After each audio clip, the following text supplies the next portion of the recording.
جی السلام علیکم سر. سر گزارش اس طرح ہے کہ پچھلے 24 گھنٹوں میں جو پامپڑ پوسا انہوں نے لگایا ہوا ہے وہ تو آپ نے دیکھا اور وہ دیکھ رہے ہیں. اب T V totally black out ہے. پاکستان ٹیلی ویژن ٹوٹلی بلیک آؤٹ ہے. نیگیٹو نیوز چھوڑی جا رہی ہیں, نیگیٹو باتیں سامنے لے کے آئی جا رہی ہیں, اور لوگوں کو بتایا جا رہا ہے جی کہ خان صاحب غالباً کوئی پتہ نہیں کس قسم کے آدمی ہیں, تو ان کے اسیسینیشن کا پلاٹ بھی ہوا سامنے آ رہا ہے. بے شمار چیزیں ہو رہی ہیں. ایک بڑی انٹرسٹنگ چیز بیچ میں سے نکلی ہے. D G I S P R نے 2 اسٹیٹمنٹیں پریس ریلیزز ایشو کی ہیں پچھلے کچھ ایک مہینے میں. ایک تو یہ تھی جی کہ خان صاحب نے جو نام لگایا وہ بندے بڑے غلط ہیں تو قانونی راستہ لیا جائے. پاکستان میں تو قانون ہے نہیں, لا کوئی ہے نہیں. دوسرا انہوں نے آج ایک نیا شوچہ چھوڑا ہے. انہوں نے کہا جی کہ جو پاکستان کے خلاف قوتیں کام کر رہی ہیں افواج کے خلاف, ان کو کچل دیا جائے گا. اب آپ یقین کریں کہ اسی طرح کی ایک سٹیٹمنٹ ایوب خان صاحب کے دور میں بھی دی گئی تھی. انہوں نے بھی یہ کہا تھا.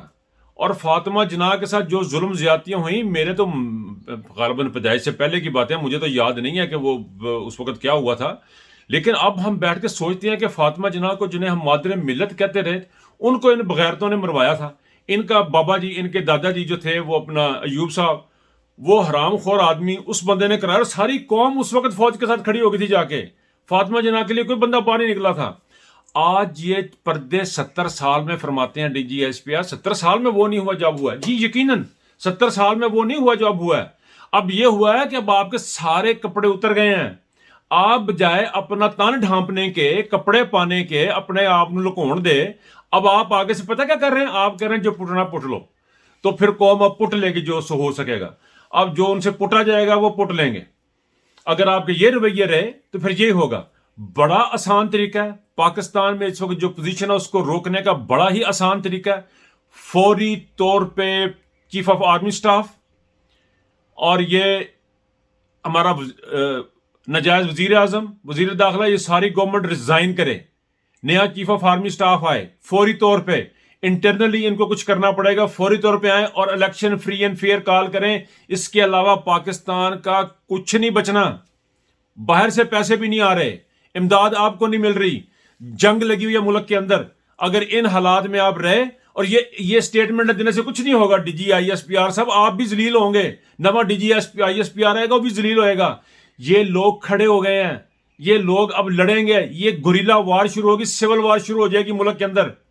کس طرف لے کے جانے کے چکر میں ہیں آپ؟ جو 4 دیواریوں میں آپ اور آپ کے بچے بیٹھے ہوئے ہیں, 4 دیواریوں کے اندر, یہ چیز اپنے نوٹ کریں. آپ اپنا ملک برباد کر رہے ہیں. آپ کے گھروں کو جو آگ لگی اس کی آپ بتا رہے ہیں. کوئی گھر 2 صورتیں تھیں. نمبر یہ کہ آپ نے خود کروائی. نمبر 2, یار کمال ہے, اتنے بڑے کنٹونمنٹ ہیں اور وہاں پہ لوگ گھسی جا رہے ہیں اور آپ کچھ پتہ نہیں لگ رہا. اس کی 2 ہی صورتیں, یا تو یہ خود آپ نے کروایا, یا پھر آپ کے اندر کچھ انسان کے بچے تھے جنہوں نے کہا جی عوام کے اوپر گولی نہیں چلانی. 2 ہی صورتیں. تیسری صورت اور کوئی نہیں ہے. اور تیسری صورت یہ ہے کہ اگر آپ نے کروایا تو بڑے ہی بے غیرت ہیں جو آپ نے کروایا, جو آپ نے اپنا ملک جلنے دیا. آپ بہت بے غیرت ہیں جن لوگوں نے یہ کیا. یہ پاکستان ختم ہو جائے گا. ہم تو باہر بیٹھے, ہم تو کر لیں گے گزارا, لیکن یہ پاکستان ختم ہو جائے گا. ہمارے بچے, مجھے دکھ تکلیف صرف یہ ہوگی کہ چلو میں تو نہیں, میرے بچے شاید پاکستان جاتے لیکن نہیں جا پائیں گے. عمران کے بعد نہیں جا پائیں گے, پاکستان نہیں جا پائیں گے. ہمارا بھروسہ, ہمارا برم, سارا کچھ ٹوٹ جائے گا اور آپ کے اوپر سے بھی ٹوٹ جائے گا. میرے پاس تصویروں کا ڈھیر تھا جس میں پاک فوج, اور میرے والد صاحب جو تھے وہ بھی فوجی تھے, میرے چچا بھی فوجی تھے, وہ سارے فوج کے والے تھے. ہمارے فوج اتنا پیار تھا اس ملک کو کہ انہوں نے فاطمہ جناح کے ساتھ نہیں دیا. ایوب خان کو سر پہ بٹھایا تھا. آج وہ آپ کو سر سے اتارتے ہیں کیونکہ آپ ننگے ہو چکے ہیں. That's it. آپ صرف ننگے ہیں. آپ کپڑے پہنے, یہ ڈرامہ نہ کریں کہ جو پٹنا پٹ لو, یہ نہ کریں. آپ کپڑے پہنے, اور کپڑے پہننے کا بہترین طریقہ یہ ہے chief of army staff resign کرے اور یہ ساری گورنمنٹ ڈیزالو کی جائے. فوری طور پہ صاف ستھرے الیکشن کرائے جائیں. That's it. اور کوئی حل نہیں اس ملک کا.